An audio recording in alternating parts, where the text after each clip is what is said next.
Hello and welcome to Eye on Africa for your daily roundup of news from across the continent.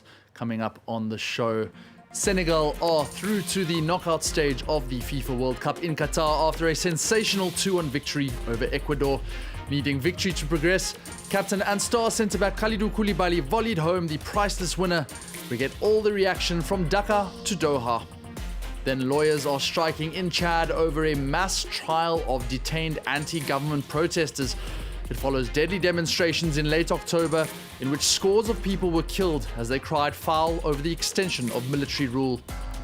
And the convicted murderer of anti-apartheid hero Chris Hani has been stabbed. Just days after South Africa's top court ordered his release from jail after nearly 30 years behind bars, Janusz Walus was attacked at a correctional centre in Pretoria. Thanks for joining us. Congratulations to Aliou Cisse and his Senegal team. They are through to the World Cup round of 16 after beating Ecuador 2-1 in an absolutely pulsating match. The Lions of Teranga knew they had to win the game to stand any chance of going through. They went ahead from the penalty spot through Ismail Assar before Ecuador equalized through Moises Caicedo in the 67th minute. But just 2 minutes later, Senegal's captain fantastic Kalidou Koulibaly side-footed a brilliant volley into the net, meaning the AFCON champions march on through. Sam Bradpiece was in Dhaka witnessing the jubilation from the football-mad locals. Senegal supporters were delighted with the result. After 6 long minutes of added time, the final whistle came as a relief. Senegal will now go through to the knockout stages for the first time in 20 years. We've done it for the people, for the country, for the whole of Africa. Senegal is representing the continent.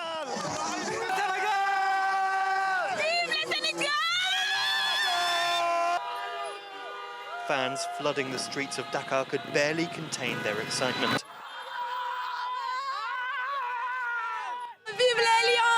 Long live the Lions. Let's hope we win the 2022 World Cup.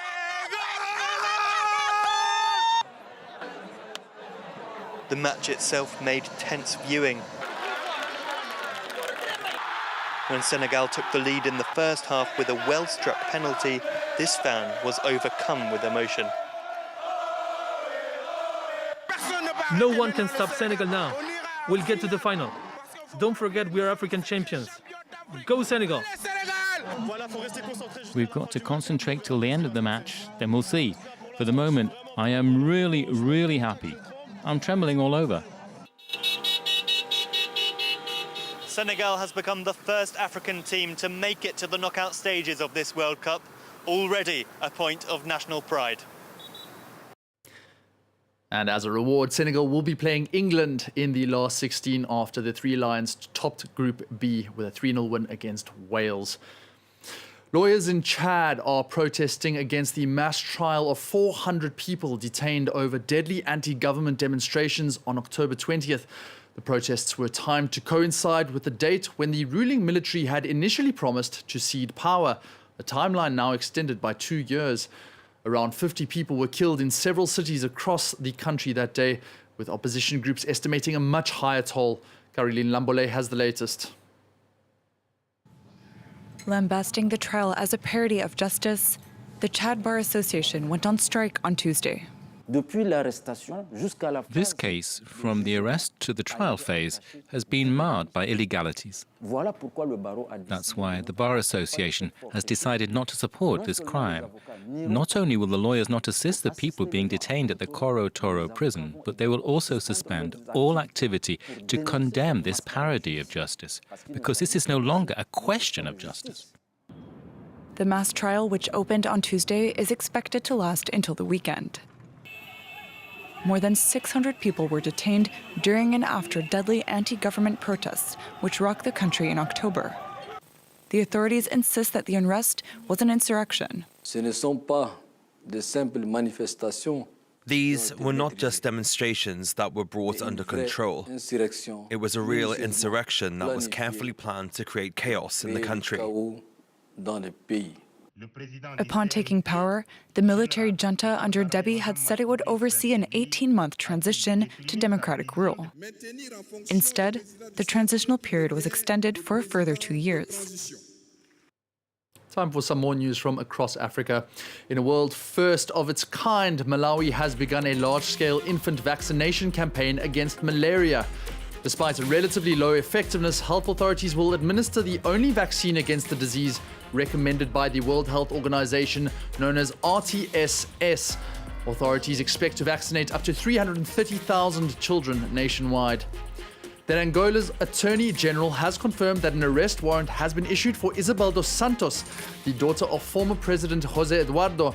Ms. Santos is facing charges of mismanagement and embezzlement of public funds when heading state oil firm Senegal, with government demanding $5 billion from her in several civil and criminal lawsuits. To date, she has denied the charges. And the head of Russia's Wagner mercenary group admitted on Tuesday that Zambian 23-year-old Lemekani Nyirenda had been killed fighting in Ukraine.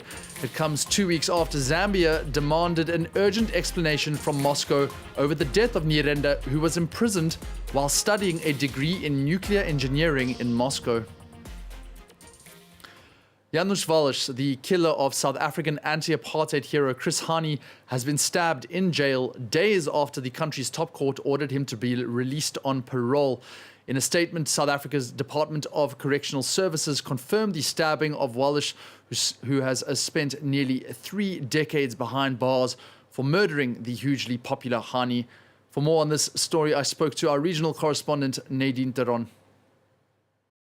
We know that Walus is stable and he is being treated in a hospital at the moment. He was stabbed by a fellow inmate this afternoon, on Tuesday afternoon, but the attacker missed his heart and he was struck by a homemade knife object in his stomach. So we know he's stable, but we don't know how stable he is and whether or not he will now still be released on parole on Thursday. And some South Africans on social media are speculating that the attack was, set up so that he wouldn't be released, to postpone perhaps his release, because the temperature in South Africa surrounding his release has been really hot. And it's safe to say the majority of South Africans are not very happy about it. So the ANC and the South African Communist Party and the COSATU Union are all protesting on Wednesday outside the prison where Walus was kept tomorrow.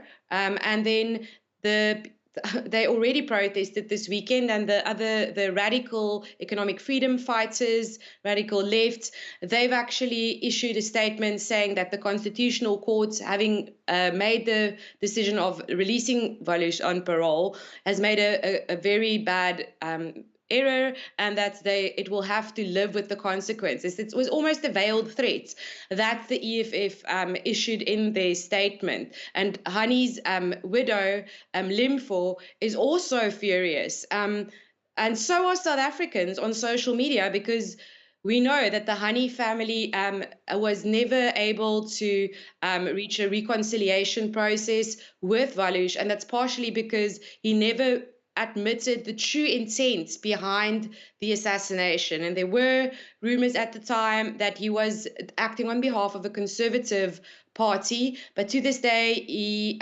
claimed to have been acting independently. And some people, the ANC for one, are actually asking for a whole new inquiry into the death of Chris Hani. They want a whole new investigation, and they believe that Walus having withholding the information and the intent behind the attack makes him, not an appropriate candidate for parole.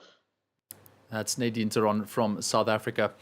In an astonishing story, the Spanish Coast Guard confirmed that it had rescued 3 Nigerian stowaways found on a giant ship's rudder in the Canary Islands after an 11-day ocean voyage from Lagos. Pictured there, the survivors are currently being treated for moderate dehydration and hypothermia, with one of them said to be in a more serious state and taken to a different hospital on the island. Maritime authorities say, while shocking, this instance is not a first. In these last few years, since 2020, for example, we had 6 cases of people found on the rudder. personas encontradas en la pala último. Es verdad que esto suele pasar mucho. This usually occurs on boats, which make shorter journeys. The case we see the most is from Morocco to Spain, in the Strait of Gibraltar. They need to be very careful. But the truth is that it's impactful. It's still impactful to see cases like these. Sigue siendo un impacto. Truly remarkable story. And finally, 12 of the famous Benin bronze artifacts looted by British soldiers in 1897 have been returned to the Nigerian government. London's Horniman Museum signed over the ownership of the bronzes as well as 60 other artifacts on Monday. The prized treasures were stolen from the once mighty Kingdom of Benin in what is now southwestern Nigeria. African countries have battled for years to recover works pillaged by explorers and colonizers.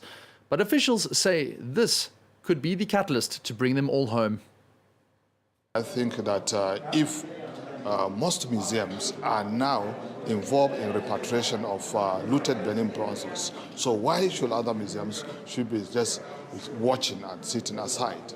And I think that is why if you see that this is happening, and important museums across the world are also involved, are ready to repatriate, then every museum should do so, because hanging on to looted objects is no longer tenable.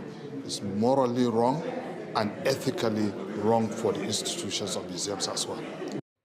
Well, under that agreement, 6 of those artifacts are to be repatriated to Nigeria, while the other 66 will remain at the Horniman Museum on loan. That's all we have for you on Eye on Africa for the moment, but there is more news coming up on France 24. Thanks for joining us. From me, it's bye for now.